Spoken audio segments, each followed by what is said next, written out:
Hello friends, good morning. आज की ताज़ा खबर में आपका स्वागत है। सबसे पहले ग्लोबल न्यूज़ के बारे में बात करेंगे और आज थोड़ा सा इंपॉर्टेंट अपडेट्स भी हैं, कुछ India specific news and then बहुत सारे रिजल्ट्स हैं, तो रिजल्ट्स के ऊपर बात करेंगे। लास्ट तक वीडियो को ज़रूर देखिएगा। आज भी एक छोटा सा नॉलेज सेक्शन रखा है क्योंकि आज थोड़े रिजल्ट ज़्यादा हैं, तो आज नॉलेज सेक्शन थोड़ा छोटा रखने की कोशिश की गई है। ठीक है, स्टार्ट करने से पहले बता देता हूँ कि 1.5x में अगर आपको वीडियो थोड़ा लंबा लग रहा है तो 1.5x में आप देख सकते हैं। ठीक है, स्टार्ट करते हैं। सबसे पहले आज यूएस फेड की जो मीटिंग थी उसका रिजल्ट था। ठीक है, और उसमें फेड ने जो रेट्स हैं उसको होल्ड पे रखा है। तो मतलब यूएस फेड जो है इट्स लाइक रिजर्व बैंक जो ऑफ यूएस, राइट। और तो वहाँ के जो इंटरेस्ट रेट्स है उसके ऊपर बहुत ज़्यादा चर्चा रहती है। इंटरेस्ट रेट्स बहुत इंपॉर्टेंट फैक्टर होते हैं, और स्पेशली यूएस के ग्लोबली सिनेरियोज में, ग्लोबल लिक्विडिटी के हिसाब से और ग्लोबल इंटरेस्ट रेट्स के हिसाब से। और इस बार भी वो हर 2 महीने में होता है, तो इस बार जो अभी हुआ है आज जुलाई 31 को उनके हिसाब से, उसमें उन्होंने उसको सेम रखा है। तो बेसिकली अब ये 8th कंजिक्यूटिव मीटिंग रही है जिसमें इंटरेस्ट रेट्स चेंज नहीं हुए हैं यूएस में। ठीक है, 8 मतलब 16 मंथ्स ऑलमोस्ट हो गए हैं, आप मान के चलो। ठीक है, तो ये 5.25 से 5.5% का इंटरेस्ट रेट वहां पे रखा है। ठीक है, तो दैट इज बिटवीन दैट 5.25 से 5.5।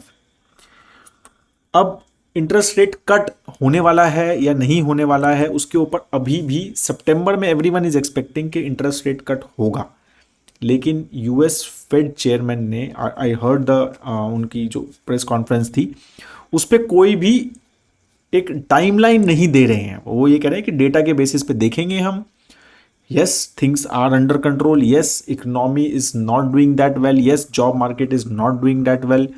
Yes, inflation is under control, but still he is saying कि वो 2% का जो इन्फ्लेशन रेट है जो हम टारगेट कर रहे हैं वो अभी तक नहीं आया है। और हम अभी इसके ऊपर कुछ कमेंट नहीं करना चाहते कि हम सितंबर में इंटरेस्ट रेट कब कट करेंगे या नहीं करेंगे, बट डेफिनेटली उन्होंने ये भी कहा है कि इंटरेस्ट रेट कट बहुत नियर है। ठीक है, जल्दी है। और ऑफ कोर्स अब ये चीज़ थोड़ी अच्छी सुनी तो मार्केट्स ने थोड़ा पॉजिटिव रिएक्ट किया। और भी रीजंस थे।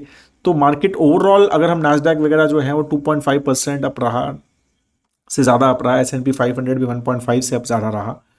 यूएस 10 ईयर G-Sec यील्ड अब 4 के आसपास पहुंच गई है, 4.08 हो गई है, राइट। तो expectation of September rate cut is almost certain, एक तरह से मार्केट एक्सपेक्ट कर रही है वो।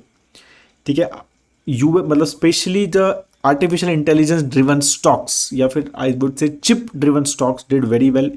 AMD करके जो advance micro devices incorporation company है उसका रिजल्ट बहुत अच्छा आया और उसकी वजह से एनवीडिया 12.5% ऊपर गया, राइट। और वो जो है स्टॉक 3.24% गया। तो एक्सपेक्टेड ये है कि आगे का रिजल्ट्स भी अच्छे आएंगे in the chip stocks, and that's why market जो है ने काफ़ी एक पॉजिटिव मतलब थॉट प्रोसेस दिया। And obviously from the commentary of US Fed also market को थोड़ा सा वहां पर बूस्ट मिला। क्रूड जो है वो थोड़ा सा बढ़ा वापस, वो 80 से टच कम हो गया था। ब्रेंट क्रूड अब वापस 81 आ गया है, मेजरली बिकॉज ऑफ अगेन थोड़ा एस्केलेशन अगेन मिडिल ईस्ट में बढ़ रहा है, स्पेशली इजराइल एंड ईरान, और इजराइल और हमस के बीच में। मतलब based on various reports Israel has eliminated Hamas का जो टॉप लीडर हैं उनको। And let's see how things goes, और आगे किस तरह का रिएक्शंस उसके ऊपर आता है, राइट। और ये कितना एस्केलेट होता है, इसकी वजह से जो क्रूड ऑयल है वो ऑलमोस्ट 4% कल जो है वो बढ़ा। नेक्स्ट जो है अगर हम बात करें कुछ इंडियन इकोनॉमी न्यूज़ की पर्सपेक्टिव, तो एक इंटरेस्टिंग डेटा पॉइंट आया from April to June, specially in this, जिसमें थोड़ा सा इलेक्शन क्वार्टर जो कहा जा रहा है, राइट। कि ओवरऑल जो इंडिया की जो फिजिकल डेफिसिट है जिसका 4.9%, मतलब बात हो रही ना, फिजिकल डेफिसिट जो है इंडिया 4.9% GDP का रहेगा, उसका जो मतलब उसमें जो फर्स्ट क्वार्टर है उसमें सिर्फ 8.1% ही, मतलब वो नैरो जो है वो पहुंचा है। मतलब एक क्वार्टर में सिर्फ 8.1% ही फिजिकल डेफिसिट पहुंचा है, जो जितना पहुंचना है, जो भी नंबर है उस पर। तो उसका रीजंस मतलब उसमें ये कहा है कि जो ओवरऑल रिसीट्स हैं, जो गवर्नमेंट जो इनकम है वो 27% टारगेट पे पहुंच गई है बजट के, ठीक है। लेकिन जो बजट का टारगेट है एक्सपेंसेस का वो सिर्फ 20% हुआ है। तो गवर्नमेंट ने काफी एक्सपेंस कम किया है फर्स्ट क्वार्टर में, ऑफ कोर्स बिकॉज ऑफ काफी सारे डिसीजन नहीं ले पाते हैं because of election and everything. तो ये सारी चीजें, जो रिजल्ट्स भी बहुत अच्छे नहीं आ रहे हैं और जो स्लो डाउन थोड़ा सा मतलब थोड़ा सा एक रिजल्ट्स में स्लो डाउन दिख रहा है, और एक्सपेक्टेड है कि आईआईपी वगैरह के नंबर्स भी थोड़े बहुत अच्छे शायद ना आए अगले, मतलब स्पेशली अब जून और जुलाई के। तो वो सारी चीज़ों का इम्पैक्ट जो है, ये चीज़ें समझनी है कि गवर्नमेंट की स्पेंडिंग बहुत कम हुए हैं फर्स्ट क्वार्टर में, ठीक है। तो वो सारी चीज़ें हमें उसके साथ कोरिलेट करनी है कि बजट नहीं, इलेक्शन का जो है इम्पैक्ट रहा है ओवरऑल इकोनॉमी पे, राइट। तो ये चीज़ हमें समझनी है यहाँ पे। पीयूष गोयल जी का कल स्टेटमेंट आया कि $55 ट्रिलियन का उन्होंने मतलब एक टारगेट दिया 2047 में, ठीक है। India will become 55 trillion economy, almost 14 to 15 times of what we are today. And उन्होंने कहा है कि भाई हम सेल्फ सफिशिएंसी की तरफ और स्ट्रॉन्गर करेंसी की तरफ पे फोकस कर रहे हैं। गवर्नमेंट इज, उन्होंने एग्जैक्ट स्टेटमेंट बता रहा हूँ, government is focusing on area such as moving from oil to electric vehicles and bringing quality in the manufacturing. He also added EV focus and reduction in imports of goods, oil seeds, rubber and pulses to strengthen the domestic currency. Monsoon का जुलाई काफ़ी अच्छा रहा, 9% above average रहा, जबकि जून जो है वो below average था, एक्सपेक्टेड भी था। इंडियन मेट्रोलॉजिकल डिपार्टमेंट ने कहा भी था कि भाई दिस शुड बी वेल, मतलब ये अच्छा होना चाहिए जुलाई, और वो अच्छा रहा, राइट। तो that is also very very good कि हमारा जो इन्फ्लेशन है और ओवरऑल इकोनॉमी हमारी बहुत ज़्यादा डिपेंड करती है अच्छे मॉनसून पे, और इन्फ्लेशन का भी एक पॉजिटिव इम्पैक्ट आ सकता है if things go well in next 1 or 2 months more. Again एक थोड़ी रिपोर्ट आई है रॉटर्स से, नॉट वेरी क्लियर कि सही है या नहीं है, बट रैंसमवेयर अटैक एक 300 स्मॉल बैंक्स या फिर कोऑपरेटिव बैंक्स के सिस्टम पे एक्सपेक्टेड है कि हुआ है, और उसकी वजह से वो ऑफलाइन जा सकते हैं या जा चुके हैं। कोई CH टेक्नोलॉजी कंपनी है जो इन सब बैंक्स को, छोटे छोटे बैंक्स को और उनको अपना IT सिस्टम प्रोवाइड करता है, या जो भी उनका बेस प्रोवाइड करता है, और उनके ऊपर शायद ये अटैक हुआ है, right. And again the risk associated with small banks and everything, या cooperative banks and very very small banks, तो वो हमेशा हमें समझना चाहिए, राइट। रिजल्ट्स की अब बात करते हैं, ठीक है। तो रिजल्ट्स में सबसे पहले बात करते हैं अंबुजा सीमेंट की, one of the portfolio stock as well. तो वॉल्यूम 3% से बढ़ा year on year, quarter on quarter 5% से गिरा। Again as a said election quarter, तो उसका इम्पैक्ट रहेगा, स्पेशली ये तो इंफ्रा स्टोरी है तो उसके ऊपर। रेवेन्यू भी 5% कम हुआ overall year on year, EBITDA 23%, net profit almost 30% नीचे गिरा है, राइट।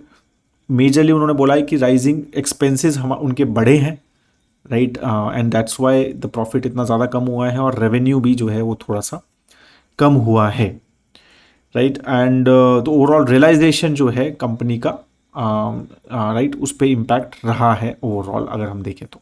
रॉ मटेरियल प्राइजेस भी थोड़े बढ़े हैं इनके, ऑलमोस्ट 13%, राइट, उसका भी इम्पैक्ट जो है ओवरऑल कंपनी के नंबर्स पे रहा है।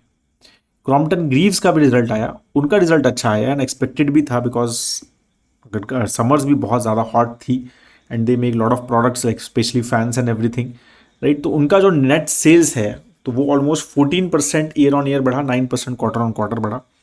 Consumer durable has not been doing very well in last 1-1.5 साल, तो ये थोड़ा क्वार्टर कंज्यूमर ड्यूरेबल में थोड़ा बेटर रहा इस बार, राइट। तो प्रॉफिट जो है almost 25% year on year and 14% Q on Q, right. Fans और एयर कूलर्स जो है उसकी वजह से मतलब दे आर सेइंग कि मेजरली अच्छी डिमांड आई है, और इन दोनों सेगमेंट्स ने काफ़ी अच्छा किया, राइट। और इसकी वजह से अच्छा खासा ग्रोथ जो है वो आया इन इस कंपनी के पास। इवन जो बटरफ्लाई सेगमेंट है उसका भी एबिटा जो है 5.1% से ग्रो हुआ। Butterfly is a kitchen appliance company for them, again a portfolio stock. Maruti Suzuki profit बहुत अच्छा जंप हुआ 47% से, मेजरली कॉस्ट रिडक्शन एफर्ट्स कुछ किए, थोड़े कमोडिटी प्राइस भी लास्ट ईयर से थोड़े से फेवरेबल थे according to them, right. And foreign exchange जो है उसमें भी उन्होंने कहा कि हमें थोड़ा सा बूस्ट मिला और इसकी वजह से प्रॉफिट्स बहुत अच्छे हुए, बट रेवेन्यू जो है वो 9.9% से ही बढ़ा है। तो वो हमारा आई थिंक नंबर फोकस होना चाहिए, ठीक है। टॉप लाइन 9.9% से ईयर ऑन ईयर बढ़ा है, और अगेन मतलब from a company of their size and overall जिस तरह का इकोनॉमिक रहा है, I think this has been a decently good effort from this company. Overall अगर हम बात करें फ्रॉम एक्सपोर्ट्स पर्सपेक्टिव, तो एक्सपोर्ट्स में भी ऑलमोस्ट 11.6% का ग्रोथ उन्होंने देखा है, राइट। और डोमेस्टिक मार्केट एक्चुअली ज़्यादा ग्रो नहीं किए हैं, वो 3.8% ही फ्रॉम वॉल्यूम पर्सपेक्टिव बोल रहा हूँ। एक्सपोर्ट्स 11.6% वॉल्यूम इंक्रीज हुआ है, लेकिन डोमेस्टिक में 3.8% ही वॉल्यूम इंक्रीज हुआ है। रेवेन्यू 9.9% हुआ है, तो मतलब प्राइसेस वगैरह बढ़ गई या महंगी ज़्यादा बिक रही हैं गाड़ी, एसयूवीज वगैरह भी अच्छी बिक रही हैं, तो वो सारी चीज़ों का इम्पैक्ट यहाँ पर रहा है। महिंद्रा एंड महिंद्रा का भी रिजल्ट आया, ड्रॉप हुआ प्रॉफिट्स में 5%, रेवेन्यू जो है वो 12% बढ़ा है यहाँ पे, तो that is good thing, right. Overall auto segment जो है उसका रेवेन्यू 13% बढ़ा है, एबिट जो है वो ऑलमोस्ट 39% बढ़ा है। ओवरऑल अगर हम वॉल्यूम वाइज के देखें जून क्वार्टर में, तो इनका वॉल्यूम अच्छा गिरा है, मतलब स्पेशली ऑटो सेगमेंट में 14% से वॉल्यूम बढ़ा है, राइट। फार्म इक्विपमेंट जो है उसमें 9% का ही रेवेन्यू ग्रोथ है, एबिट जो है 16% का ग्रोथ है। ट्रैक्टर सेल्स सिर्फ 5% से बढ़ी है, राइट। और वॉल्यूम ग्रोथ भी जो है अच्छा हुआ है कंपनी का, सॉरी वॉल्यूम ग्रोथ 5% से बढ़ा है, नॉट रेवेन्यू, वॉल्यूम ग्रोथ ही 5% से कंपनी का बढ़ा है, राइट। एंड तो मेजरली जो पैट जो गिरा है वो बेसिकली लास्ट ईयर में एक वन ऑफ गेन था उनका 763 करोड़ रुपीस का, ठीक है। और तो उसकी वजह से उनका पैट डिक्लाइन दिख रहा है, बट अदरवाइज एक्चुअली जेन्युइनली अगर हम देखें तो पैट डिक्लाइन नहीं हुआ है, it is actually improved last year से।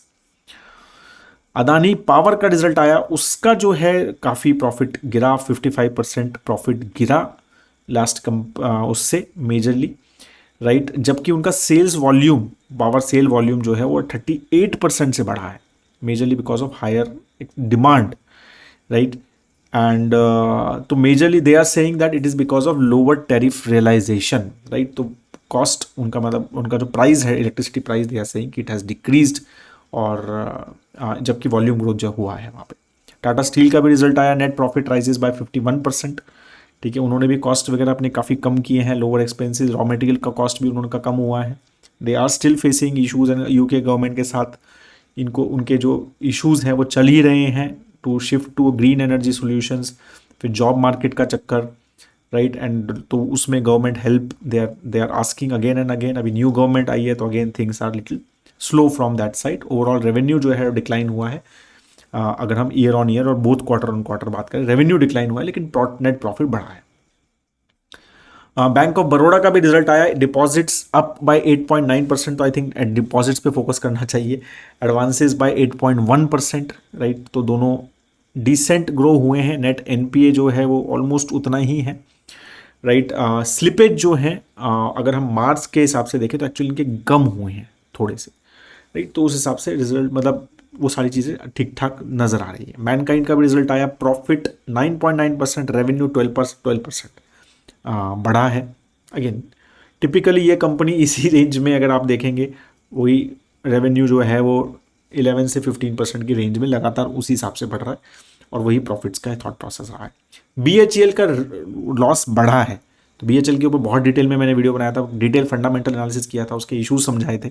इवन दो एक मोनोपोली स्टॉक है स्पेशली इन पावर सेक्टर और specially in thermal power sector, and they have a huge order book and everything, but there are a lot of things which we red and yellow flags which we should definitely watch from BHEL perspective। अगर आपने video नहीं देखा तो ज़रूर उसको देखिएगा। इन्फोसिस के ऊपर बोला जा रहा है कि एक 32,000 करोड़ रुपीस का कोई tax notice, GST tax notice आया है, विच इन्फोसिस इज रिफ्यूटिंग वेरी क्लियरली कि नहीं ऐसा कुछ नहीं है, हमने सब पे किया है। तो अब वो देखते हैं क्या इसके ऊपर बेसिकली रहता है। दो न्यूज़ और बता रहा हूँ from sources perspective. Nitin again मतलब दिस इज एक्चुअल न्यूज़ कि Nitin Gadkari has actually return to finance minister Nirmala Sitharaman to remove GST on life and medical insurance premiums, right. और ये डिमांड काफ़ी टाइम से इंडस्ट्री की रही है कि भाई ये एक इम्पॉर्टेंट इंडस्ट्री है और इट रियली हेल्प्स पीपल जिनको ज़रूरत है एक्चुअली इसकी बहुत ज़्यादा, राइट। तो इसके ऊपर जीएसटी 18% जीएसटी लगता है करंटली, तो वो हटा देना चाहिए। और इसके ऊपर अभी लेटर लिखा है, तो अगेन काफ़ी मतलब बजट का इशू नहीं था। काफ़ी सारे लोग बोल रहे हैं कि ये बजट में सॉल्व क्यों नहीं हुआ, तो I don't think it was a budget issue, it I think GST council issue है। तो आई होप दैट वो जीएसटी काउंसिल में जो भी डिस्कस होगा, और सिंस नितिन गडकरी जैसे एक हैवी वेट मिनिस्टर ने लिखा है, तो hopefully things some relaxation expected, and I think that's why थोड़ा सा पॉजिटिव रह सकता है life and medical health insurance sector. Indexation benefit जो रियल एस्टेट पे हटा दिया है, राइट, इन द बजट, उसके ऊपर सोर्सेज से, अगेन सोर्सेज से इंफॉर्मेशन है, सीएनबीसी का न्यूज़ आया था कि वो हो सकता है कि दे में ब्रिंग इट बैक। ठीक है, तो अब वो ऑप्शन अलग अलग हैं कि दे में just bring it back along with both, की जो करंट सिस्टम है कि 12.5% टैक्स विदाउट इंडेक्सेशन और 20% tax with indexation, something on those lines can also come, right. या फिर ये भी चीज़ हो सकती है कि चलो भाई जो भी प्रॉपर्टीज जुलाई 2024 से पहले ली हैं, राइट, उनके ऊपर इंडेक्सेशन बेनिफिट देंगे और नई प्रॉपर्टीज जो बाद में ले रहे हो उसमें नहीं देंगे, something on those lines government is thinking, and that's what CNBC has reported. So that's what, these are the few news which we should know as well. ठीक है, तो again these were the major news. अब फटाफट बात करते हैं knowledge section की। ये इमेज है, अगेन दिस वाज ब्रायन फ्रॉल्डी करके एक बहुत इंटरेस्टिंग पर्सन है फ्रॉम एक्स पे विच इज़ ट्विटर, राइट, और वो शेयर करते रहते हैं। तो 50 हार्श ट्रूथ मॉर्गन हाउसल के उन्होंने शेयर किए हैं, तो बहुत सारे थे, तो मेरे को लगा कि टाइम आज इतना नहीं है मेरे पास क्योंकि बहुत सारे रिजल्ट्स थे, तो ये 5 मैंने बहुत इंटरेस्टिंग रखे हैं, तो I just discuss that with you. ठीक है, तो harsh truth about investing, right, which we should always listen, and मतलब उनकी आपको I am sure we all have read Morgan Housel की बुक, राइट। तो बट अब first saying I will be greedy when others are fearful is much easier than actually doing it. It is much easier than actually doing it, right? तो it is not, saying is much easier, right? तो ये बहुत मुश्किल है, and especially in COVID March 2020 first hand experience with so many clients, wealth clients, also people managing us, मतलब हम managing directly managing money, indirectly managing money, phone calls, live sessions, everything, talking to you guys as well, and we know, ठीक है, जब everyone is fearful, you are bound to be fearful, right? It is not easy to be greedy at that time. और आप greedy होते भी हो तो 1-2% डाल के कुछ होने, बहुत सारे लोग ये बोला कि मैंने डाला था सर, तो मतलब वो 100 रुपीज़ की नेटवर्थ है और आप अगर 2 पैसे डाल रहे हो, 10 पैसे डाल रहे हो, तो वो डालना नहीं माना जाता है। when you are actually investing serious amount of money, right, then only I think we should talk about. मैंने कोई बहुत ज़्यादा serious amount of money उस टाइम डालता हुआ नहीं देखा, frankly, मतलब I have seen lot of people removing serious amount of money at that time. Second, the gulf between a great company and a great investment can be extraordinary, right? Company बहुत अच्छी हो सकती है, but वो क्या अच्छी investment है, right? और वैल्यूएशंस, राइट, तो मतलब valuations of course play a very very important role, right. तो ऐसा नहीं है कि वो फैक्टर को हम इग्नोर नहीं कर सकते। बहुत अच्छी कंपनी है, बहुत बार हमें लोग बोलते हैं सर ये तो बहुत अच्छी कंपनी है तो मैं रखता हूँ, तो आपको वो बहुत सारी चीज़ें देखनी है, राइट। वैल्यूएशन एक बहुत इंपॉर्टेंट फैक्टर है, और वो बहुत बड़ा एक्स्ट्रॉर्डनरी वो हो सकता है कि बहुत अच्छी कंपनी हो सकती है बट उसने हार्डली कुछ रिटर्न्स दिए हों बहुत टाइम तक, मतलब एक लॉन्ग पीरियड ऑफ टाइम तक, 5-7, जब हम बोलते हैं एक होराइजन ऑफ 5 ईयर्स एटलीस्ट होना चाहिए इक्विटी में इन्वेस्ट करने का, तो 5-7-8 ईयर, 10-10 साल तक हो सकता है कि रिटर्न्स ना आए और एक अच्छी कंपनी हो, बहुत एक अच्छा रिजल्ट दे रही है, कंसिस्टेंटली ग्रो कर रही है, बट आप ऐसी प्राइस पे हमने लिया है, it is not has been not an good investment for us. Markets go through at least one big pullback every year and one massive one every decade. Get used to it, right? तो specially for new investors जो Covid के बाद काफ़ी सारे investors ने join किया है, तो they should always no this, right, कि साल में 1-2 बार एक बड़ा नीचे गिरावट आती है और 10 साल में एक बार एक बहुत बड़ी गिरावट आती है। 2008 में आई, 2020 में आई, आई थिंक 2013-14 में भी ठीक ठाक गिरावट आई थी, तो ये एक बार आती है। There is virtually no accountability in the financial pundit arena. People who have been wrong about everything for years still draw crowds, right? तो आई थिंक फिर इन्फ्लुएंसर्स जो बोला जाता है या फिर जो सेबी वगैरह काफ़ी ज़्यादा इस बारे में बोलते हैं, राइट, इसके ऊपर कोई अकाउंटेबिलिटी नहीं है फाइनेंशियल पंडित एरिया में, या फिर जो CNBC CSE मतलब जो भी ये news channel, business news channels पे लोग पंडित्स बैठते हैं, राइट, कोई accountability, there is no accountability, right? And there may be some folks who have been always wrong but still draw crowds, right? Fifth, in expert tennis 80% of points are won, while in amateur tennis 80% are lost, right? If you are an amateur, तो आपको क्या करना है, आपको जैसे लिखा है ना, beginners should focus on avoiding mistakes नहीं करनी। और मैं बहुत बार बोलता हूँ अपने प्लान्स में, मिस्टेक्स कम करो। मिस्टेक्स जैसे investing very small amount of money, starting investing very late, या फिर investing in bad assets, right, कि जैसे फ्यूचर एंड ऑप्शन वगैरह इस तरह की इन्वेस्टिंग, ट्रेडिंग सब करना, या इंश्योरेंस प्लस इन्वेस्टमेंट को मिक्स करना, ये सब मिस्टेक्स भी हम नहीं करेंगे ना, बहुत अच्छा ना करें हम, तब भी we will do very well, right? तो beginners should focus on avoiding mistake, expert on making great moves. Experts जो है मतलब जो सेक्ट टाइम लगा चुके हैं, समझ चुके हैं, they understand behaviour, they understand their behaviour, they understand market behaviour. You are always a student in market वैसे, तो यू कैन एवन, आप expert word is not right according to me, but still एक person with experience I think can still make decent moves and timely moves, and 1-2% का थोड़ा सा एक alpha create कर सकता है। But for beginners I think it is best, like he said, कि 80% हमें जो है हम लूज़ करते हैं, वो लूज़ नहीं करना है, हमें सेम भी रहे तो भी वी आर डन। और मैं बहुत सारे प्लान्स में ये बहुत बार बोलता हूँ कि आपने गलतियाँ बहुत कम की हैं, इसलिए आपके पास अच्छा वेल्थ है, जबकि आपने बहुत सारे अच्छे इन्वेस्टमेंट्स नहीं किए हैं, बहुत सारे अच्छे राइट डिसीजंस नहीं लिए हैं, बट आपने रॉन्ग डिसीजंस भी बहुत कम लिए हैं। तो ये भी बहुत इंपॉर्टेंट चीज़ होती है in financial planning, specially if you are, majorly सभी बिगनर्स होते हैं इन्वेस्टिंग में, राइट?